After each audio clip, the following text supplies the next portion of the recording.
बहुत समय पहले की बात है। किसी गांव में अरुण, उसकी पत्नी राखी और उसका एक नन्हा सा बच्चा मोनू रहता था।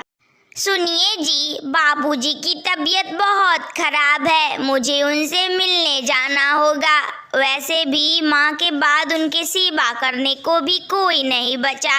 मैं बहन में भी अकेली हूँ, आप तो जानते ही हैं। तो बाबूजी की सेवा करना तो कर्तव्य है ना।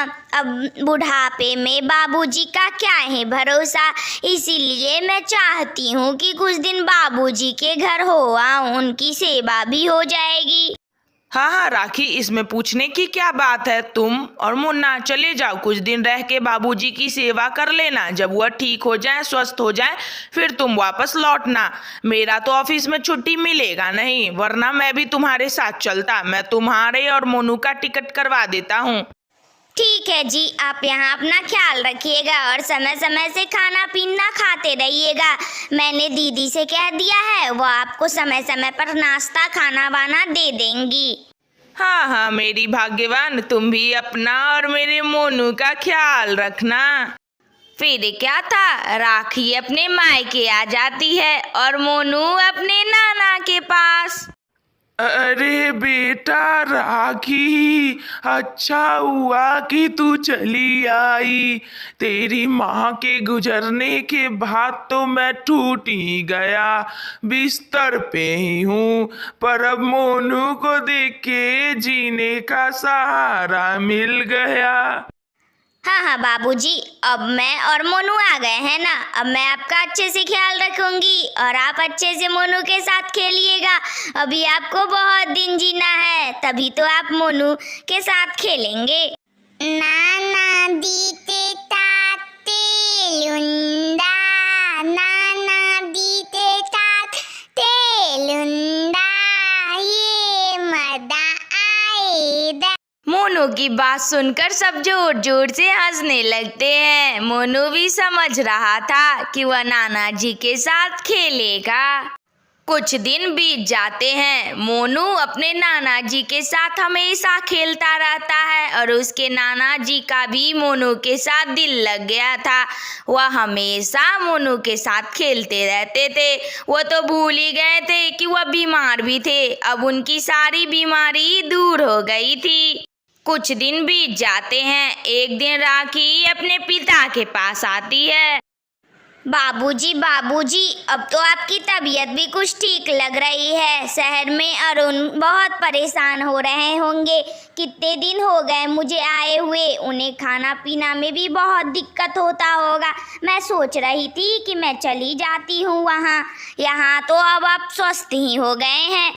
बेटा राखी, मेरा मोनू के साथ दिल लग गया। अब मैं मोनू के बिना कैसे रह पाऊंगा, लेकिन जाना तो होगा। दामाद जी को परेशानी हो रही होगी। ठीक है, चली जा।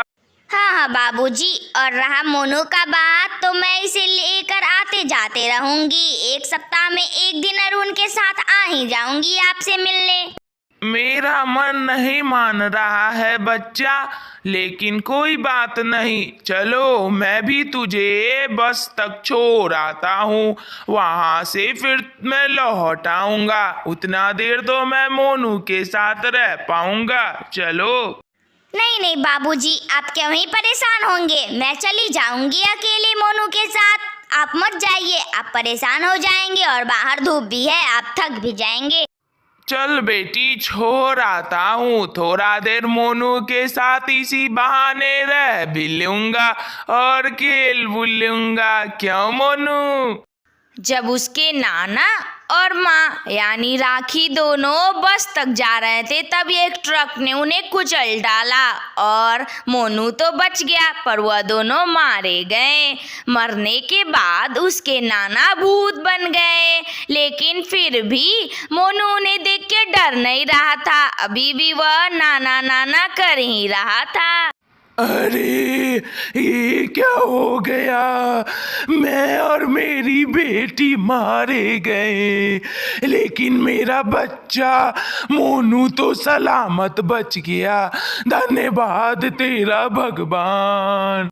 फिर क्या था, मोनू के भूतिया नाना उसे घर ले आते हैं और उसकी देखभाल करने लगते हैं, उसके साथ बहुत खेलने लगते हैं। कोई भी गांव वाला उनके दरवाजे पे आता तो वह दरवाजा खोलते ही नहीं थे।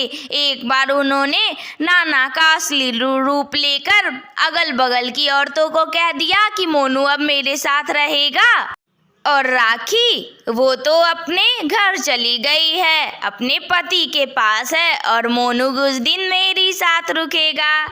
कुछ दिन बीत जाते हैं। एक्सीडेंट के बारे में अरुण को भी पता चलता है। वह कुछ सामान लेने उसके घर आता है, उसके नाना के घर।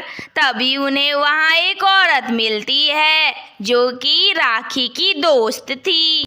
अरे अरे जीजाजी, अकेले क्यों आ गए? राखी को क्यों नहीं लाए? बहुत दिन हो गए उससे मिले हुए, मिल भी लेती थोड़ा। उसे क्यों नहीं लाए आप साथ? अरे अरे, आपको नहीं पता है, राखी, मोनू और उसके नाना तीनों जा रहे थे, एक्सीडेंट में उनकी मौत हो गई। अब वो लोग इस दुनिया में नहीं रहे। मैं तो मोनू के कुछ खिलौने लेने आया था जिसके सहारे मैं अपनी पूरी जिंदगी जी सकता हूँ। अरे अरे जीजाजी, आप ये कैसी बात कर रहे हैं? मैं तो कल भी मोनू के साथ खेली हूँ और उसके नाना भी यही है, पर राखी नहीं है। मोनू के नाना ने तो कहा था कि राखी तो आपके साथ है। ये सब आप क्या बोल रहे हैं? और ये एक्सीडेंट कब हो गया? ये आप क्या बोल रही हैं? मेरा मोनू, मेरा बेटा जिंदा है। चलिए मैं जाकर देखता हूँ, मेरे लाल, मेरा बेटा जिंदा है। वह लोग अंदर आते हैं तो वहाँ मोनू और उसके भूतिया नाना खड़े थे। अरे अरे, तुम कौन हो? भूत? अरे हाँ, मेरे मोनू के साथ क्या कर रहे हो? मेरा बेटा, मेरा लाल, मेरा मोनू। दामाद जी, मैं मोनू का नाना, मैं राखी और मोनू आपके पास ही आ रहे थे, पर रास्ते में एक्सीडेंट के कारण मेरी और राखी की मौत हो गई और मेरा बच्चा मोनू बच गया। मैं भूत बन गया और तब से मैं मोनू की देखभाल करता हूँ। मुझे लगता था कि आप ऑफिस के चक्कर में मोनू की देखभाल नहीं कर पाएंगे, इसलिए मैं मोनू को अपने पास छुपा कर रख लिया और ये बात राज बन गया। पापा, मिली पापा, पापा आ गए, पापा आ गए। अब बउआ पापा के साथ खेलेगा। सब लोग बात ही कर रहे थे, तब तक मोनू अपने पापा के पास चला जाता है और उसके भूतिया नाना भी समझ जाते हैं कि मोनू का अपने पापा के साथ लगाव है, यानी कि वह अच्छे से देखभाल कर लेंगे मोनू का। मुझे लगता था कि आप मोनू की देखभाल नहीं कर पाएंगे दामाद जी, पर इसका तो मुझसे ज़्यादा आप ही से लगाव है। ले जाइए अपनी मोनू की, अपनी अमानत को ले जाइए। अब मुझे मुक्ति मिल जाएगी, मैं जा रहा हूँ। फिर क्या था, अरुण अपने बेटे यानी कि मोनू को लेकर अपने शहर घर आ जाता है। तो बच्चों, तुम्हें कैसी लगी यह वीडियो? अगर अच्छी लगी हो तो लाइक करो, शेयर करो, कमेंट करो और हाँ, सब्सक्राइब भी कर लेना। कार्टून वाली दीदी तुम्हें रोज नई नई कहानी सुनाया करेगी। Thank you. अपना बहुत सारा ख्याल रखना। फिर मिलेंगे अगली